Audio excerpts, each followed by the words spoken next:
Hello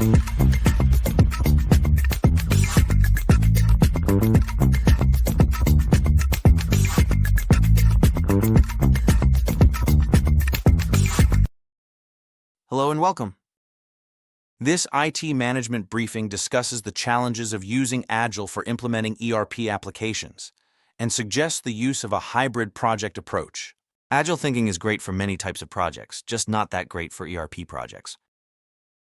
In this session, we will discuss the use of Agile in organizations today, strengths and weaknesses of using Agile for ERP implementations, review a crazy use of Agile that gave an ERP project a negative trajectory, benefits of using Agile as part of a hybrid ERP implementation framework, some miscellaneous suggestions and tips that I think can help decrease ERP project risks while increasing the likelihood of success. And last, some final thoughts on ERP implementations. Much of what is in this briefing are standard considerations known to experienced ERP implementers. So this briefing is useful for teams, project managers, executive sponsors, or product owners who need to familiarize themselves with the high-level issues they might encounter during an ERP implementation if using Agile, and how hybrid implementations can be a better option.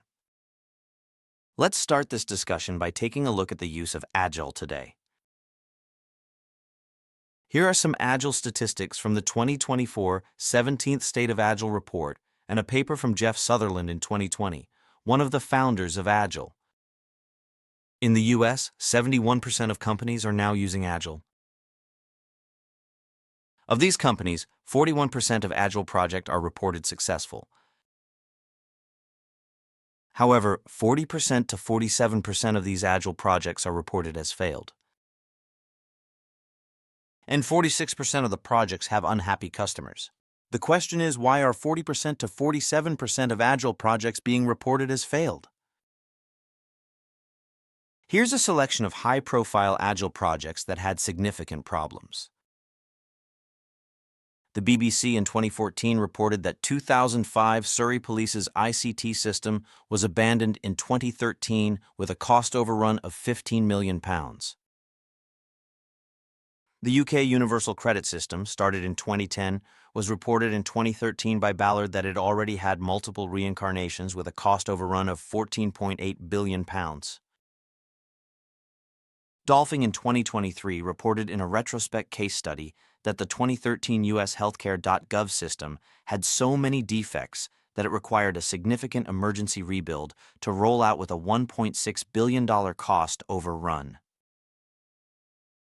A 2021 MIT case study of the 2016 U.S. Air Force Kessel Run system, which is still in development and is now in production, reported that this application had multiple reincarnations with an undisclosed budget expansion in the billions.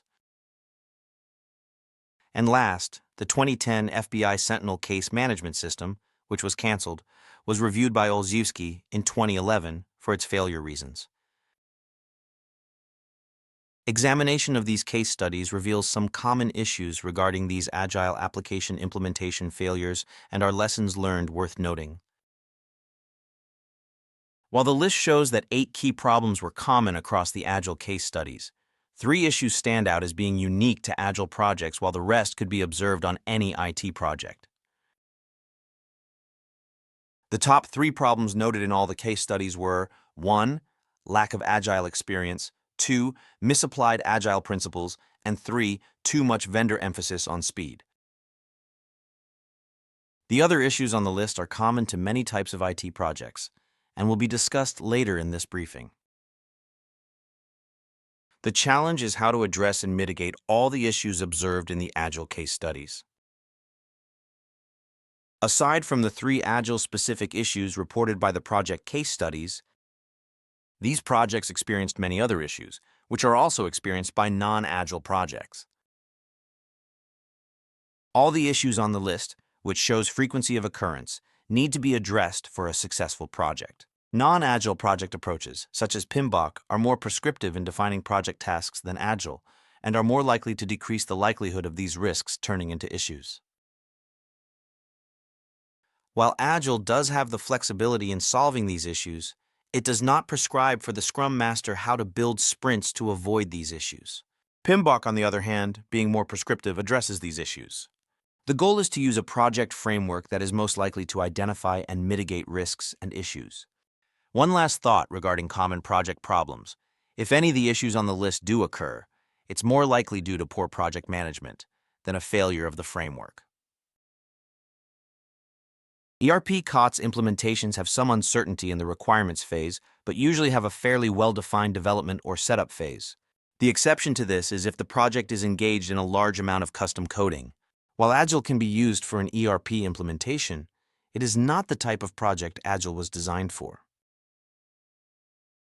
Next, let's take a look at how Agile ERP project might be structured, then look at the structure for a hybrid ERP project, and finish up by comparing the implementations.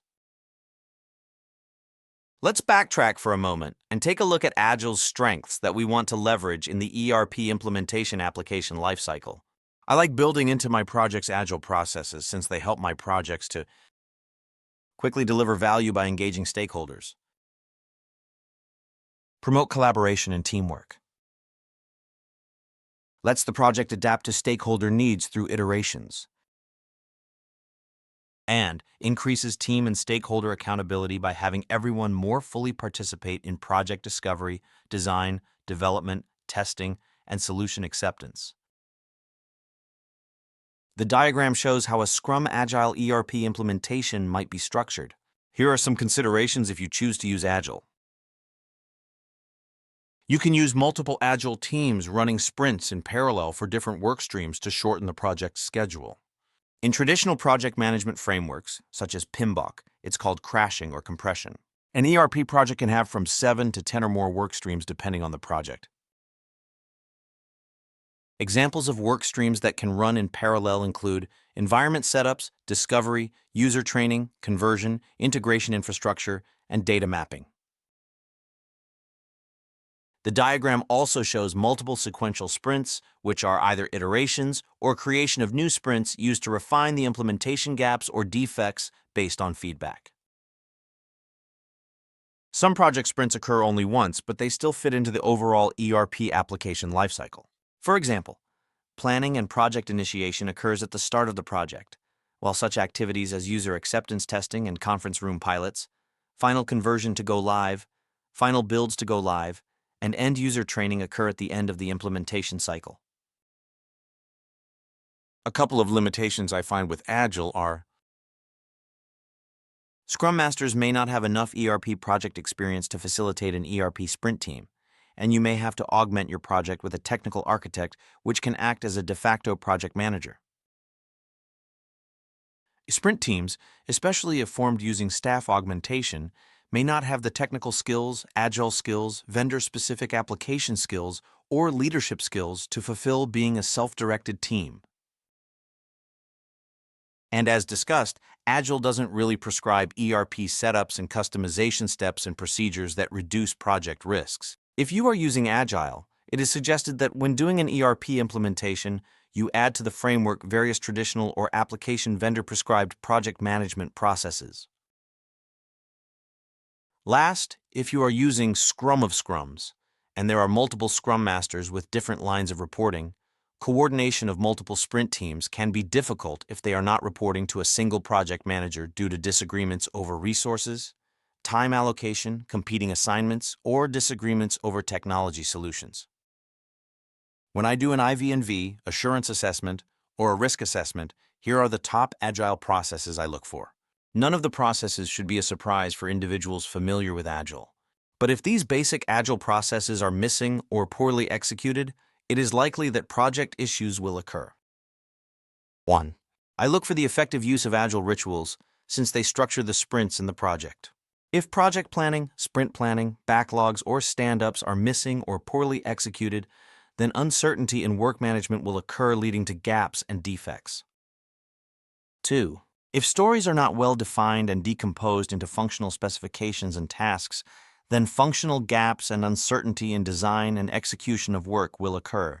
Just providing stories to developers is insufficient for ERP design and setups, and will result in developers filling in the missing information if they don't have access to stakeholders, leading to ineffective demos and rework.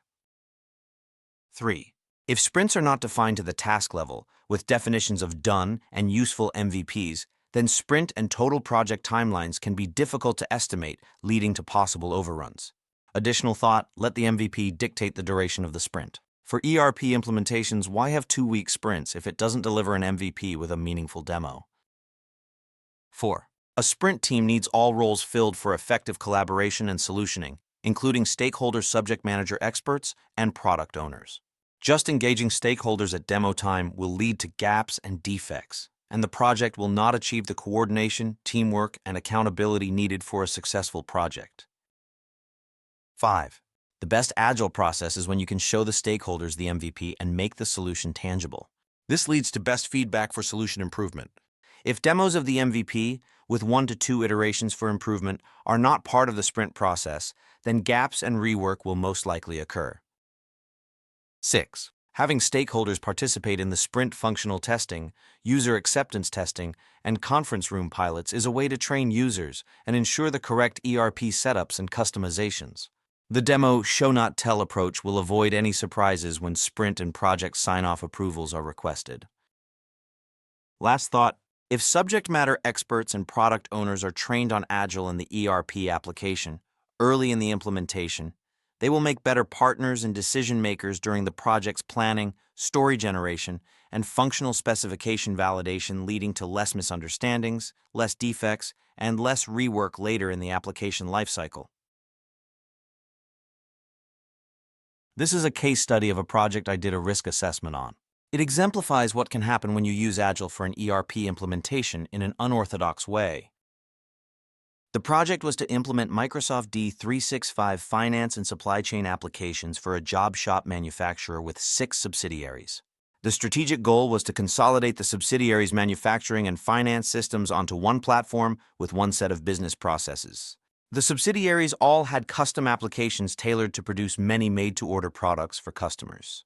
The budget was $4 million. The company had a decentralized IT staff of about 12 to manage existing applications. The integrator used their own brand of Agile, which promoted speed, low cost, and out-of-the-box D365 business processes. All work was charged on a time and expense basis. Some risk observations on the planning and initiation phase included: no project or sprint planning was done with stakeholders.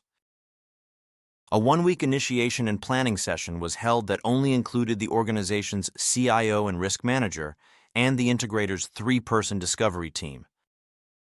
Stakeholders owned training, integration, conversion, data map and gap and database customization, testing, and rollout.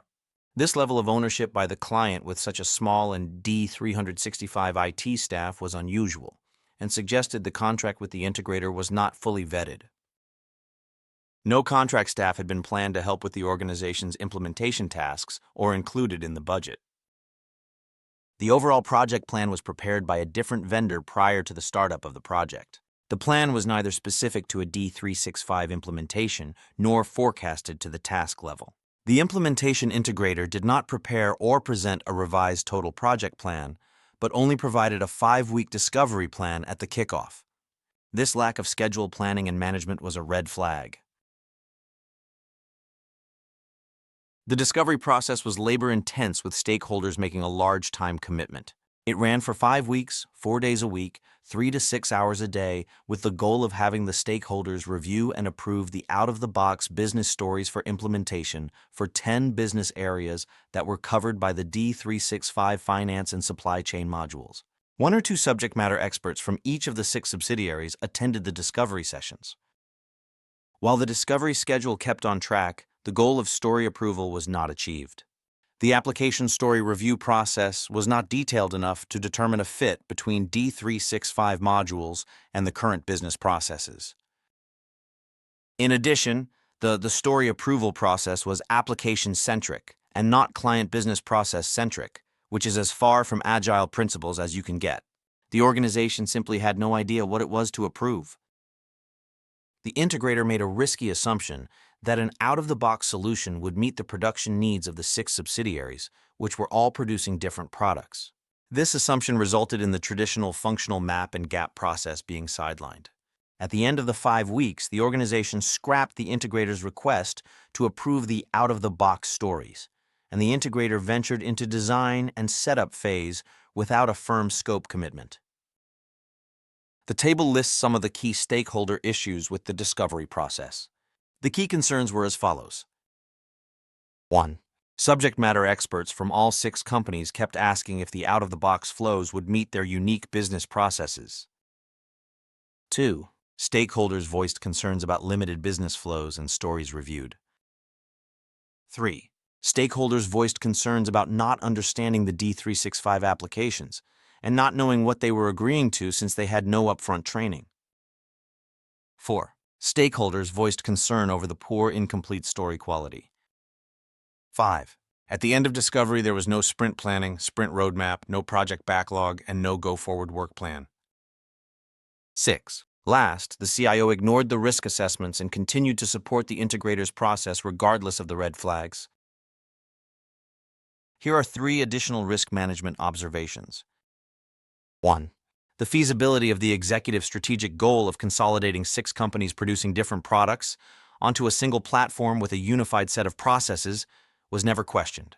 This is certainly a challenging task, especially with only a $4 million budget. 2. The budget was never verified against the potential amount of work.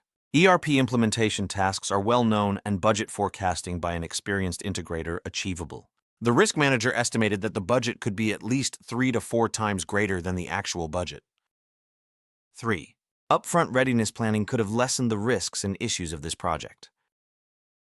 A common discovery approach used by many ERP integrators consists of using a demo system to help discuss with stakeholders their needs and baseline the initial scope, requirements or stories, and functional specifications.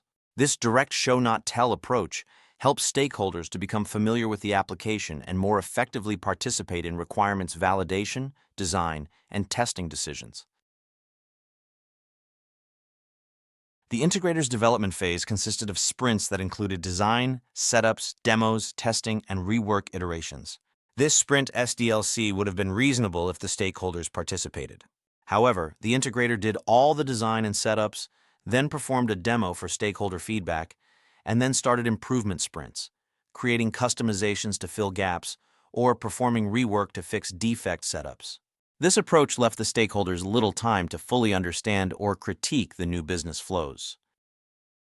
Another peculiar aspect of this integrator's agile approach was to perform sprint user acceptance testing and conference room pilots, but did not schedule more comprehensive user acceptance tests or conference room pilots at the module level, or for when total development was complete.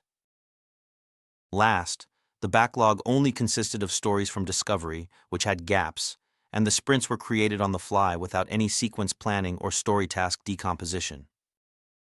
From a risk management perspective, the integrator pushed part of the detailed discovery process into the design setup sprint, which lacked adequate stakeholder input, resulting in unnecessary levels of defects, gaps, rework, cost overruns, and timeline impacts.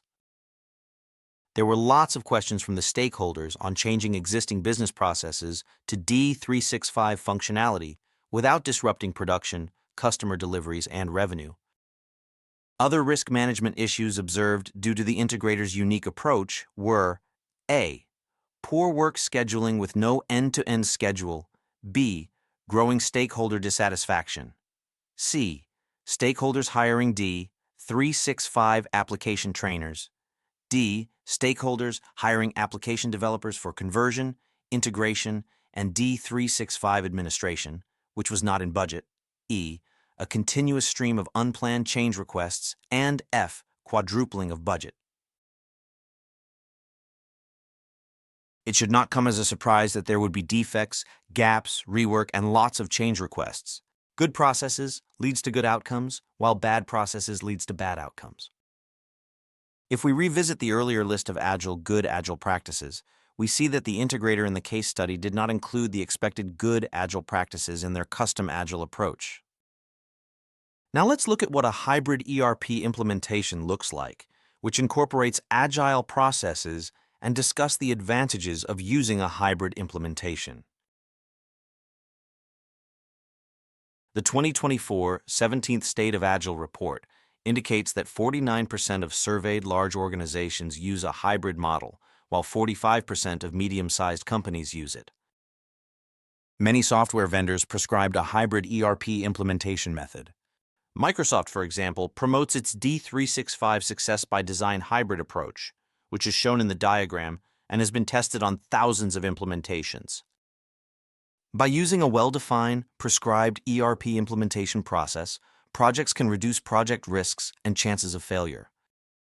You can see from the diagram that some activities are sequential and non-repeating, such as project planning, initiation, and high-level discovery to define requirements or stories. Agile sprints are used in the iterative build phase. So, this implementation method has both predictive and adaptive characteristics. Sprints are used for setups and custom development, with each sprint having a software development lifecycle of detailed analysis, design, development or setup, demo, test, and if needed improvement or defect correction with a sprint iteration.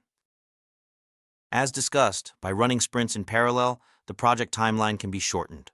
For example, when doing conversion, you can use multiple sprint teams to quickly process many master data and transaction tables for conversion. The hybrid implementation approach allows you to take advantage of both agile and traditional project management strategies and processes. This diagram shows a more detailed view of a hybrid sprint. This sprint has all the key SDLC processes that you would expect. The Microsoft Hybrid Framework also has a wealth of information on application lifecycle procedures, infrastructure procedures, implementation governance, and reporting success metrics, which are not found in generic Agile frameworks.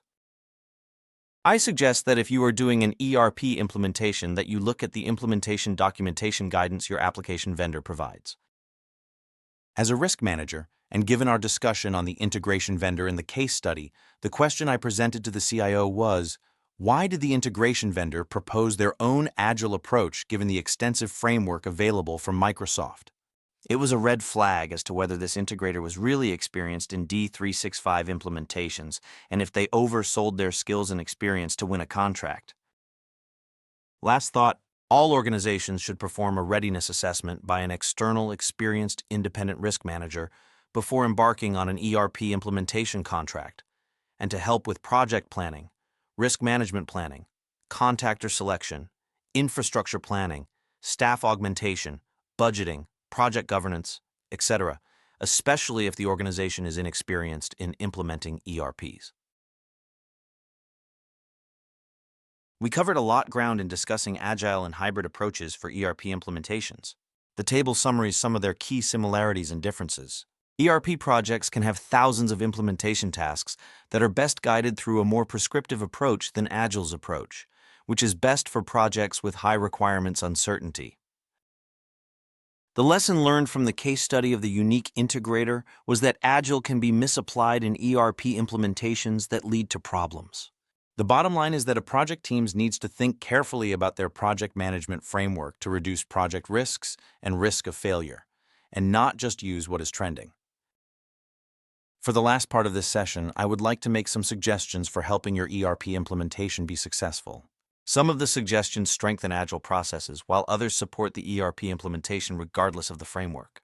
Last, many of the suggestions are based on IT standards such as PMBOK, ISO, BABOK, and ISACA COBIT 5 practices, while others are from ERP implementation playbooks from vendors such as Oracle, Microsoft, Salesforce, and ServiceNow.